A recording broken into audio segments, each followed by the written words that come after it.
यदि आपके बेटे का मन पढ़ाई में नहीं लगता तो रात को जब वो सोता है तो उसके तकिए के नीचे थोड़ा जीरा पीसकर उसमें राई मिलाकर एक पुड़िया बांधकर रख दीजिए। जल्द ही वह टॉपर की श्रेणी में आने लगेगा। यदि आपका बिजनेस नहीं चल रहा है तो काले घोड़े की नाल अपने दरवाजे पर ठोक दीजिए। रातों रात आपका सीए भी चौंक जाएगा कि आपका बिजनेस इतनी तरक्की कैसे करने लगा। यदि आपकी पत्नी आपका कहना नहीं मानती, जो कि एक नॉर्मल बात होना चाहिए, तो पीपल के पत्तों को मुंह में दबाकर बड़ के पेड़ पर चढ़कर इस मंत्र का जाप कीजिए। मंत्र आपको बाद में बताया जाएगा। नमस्कार, सहज सियासत में आपका स्वागत है। मैं हूं वेद मिश्रा। आज हम बात कर रहे हैं बागेश्वर धाम सरकार के बहाने इस तरह के संतों और टोटकों की जिनका सर पैर नजर नहीं आता। आज से 25 साल पहले ऐसे कोई भी संत वजूद में नहीं थे। वे सीधे साधे ढंग से राम कथा या भागवत का पाठ किया करते थे और लोग भक्ति में झूमा करते थे। लेकिन अब शायद जमाना बदल गया है। लोगों को शॉर्टकट चाहिए, सफलता का शॉर्टकट।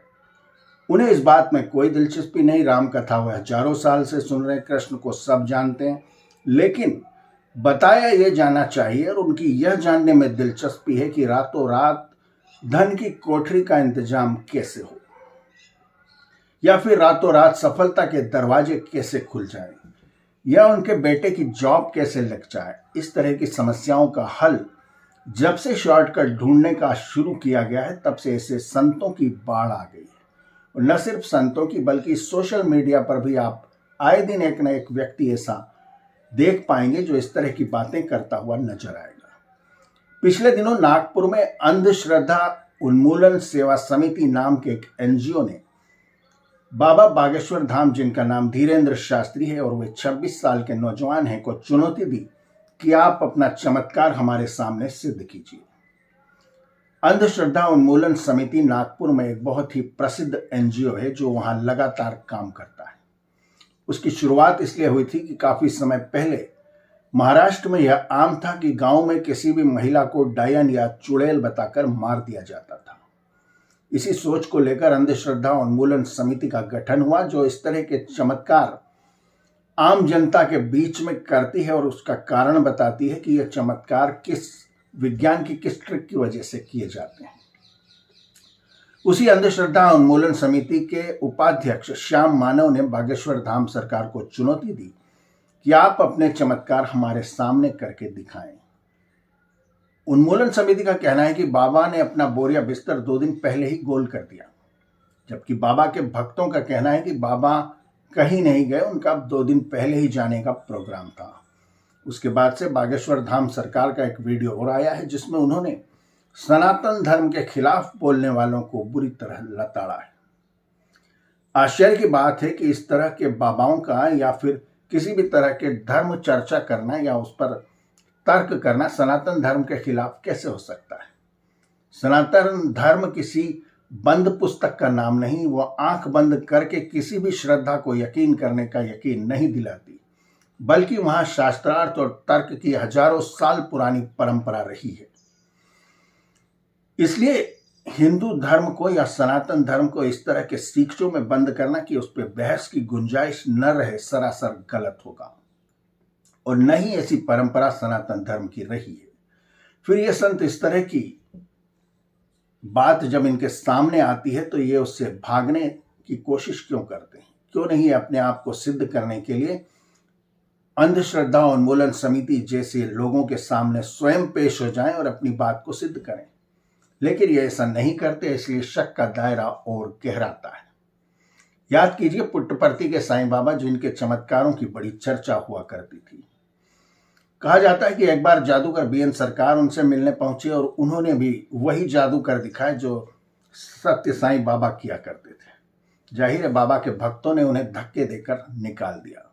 बीएन सरकार का कहना है कि साईं बाबा या इस तरह के जो भी कथित संत हैं या चमत्कार करने वाले लोग हैं, वे अपने शरीर से बड़ी वस्तु पैदा नहीं कर सकते। यानी वो उतनी ही बड़ी वस्तु पैदा कर सकते हैं जितनी उनके शरीर में छिपाई जा सकती है। वे कल्पना से या अपने हवा में से हाथी प्रकट नहीं करते।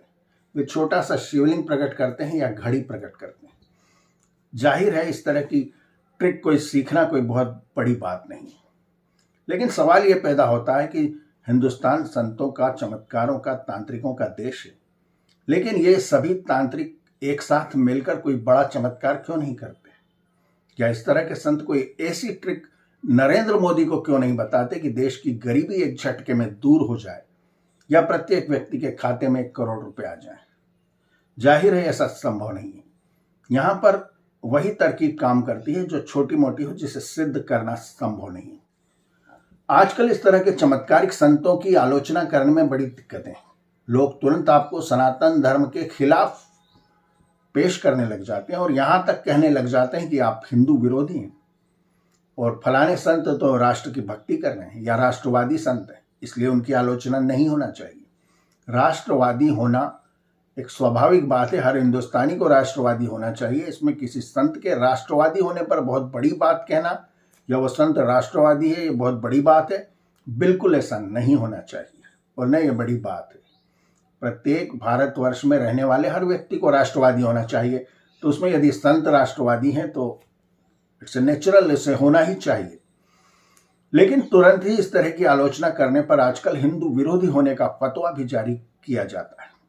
जाहिर है कुछ लोग या कुछ मानसिकता हिंदू धर्म को भी तालिबानी शिक्षों में जकड़ने की कोशिश कर रहे हैं, ताकि हिंदू धर्म के इस तरह के जो संत हैं या इस तरह के जो टोटके करने वाले लोग हैं उनकी आलोचना न की जा सके। इन्हें शायद इतिहास पता नहीं। बरसों पहले आर्य समाज के संस्थापक स्वामी दयानंद सरस्वती अपनी पुस्तक सत्यार्थ प्रकाश में इस तरह के तमाम चमत्कारों की आलोचना कड़े शब्दों में कर चुके हैं। उससे अधिक कठोर शब्दों में आलोचना शायद किसी भी सन्यासी ने आज तक सनातन धर्म की नहीं की, और वह आलोचना नहीं समीक्षा कही जाएगी। उसे समीक्षा कहते हैं। आलोचना और समीक्षा में फर्क होता है। हिंदू धर्म सदियों से अपने आप को जांचने परखने की बात कहता आया है। कबीर, गुरु नानक जैसी संत परंपरा के लोग हिंदू धर्म की कड़ी से कड़ी अंधविश्वासों की आलोचना करते आए हैं और यह परंपरा खत्म नहीं होना चाहिए, वरना सनातन धर्म भी दूसरे धर्मों की तरह एक कूप मंडूक गड्ढे में बदल कर रह जाएगा। बेहतर हो कि बागेश्वर धाम सरकार जैसे जो संत हैं वो अंधश्रद्धा उन्मूलन समिति जैसे एनजीओ के समक्ष स्वयं जाकर पेश हों, तब तो उनके भक्तों की संख्या अवश्य ही 1000 गुना बढ़ जाएगी। लेकिन शायद ऐसा होना संभव नहीं दिखता। सहज सियासत में आज इतना ही। अगले किसी मुद्दे पर फिर बात करेंगे। तब तक के लिए धन्यवाद। Thank you. नमस्ते।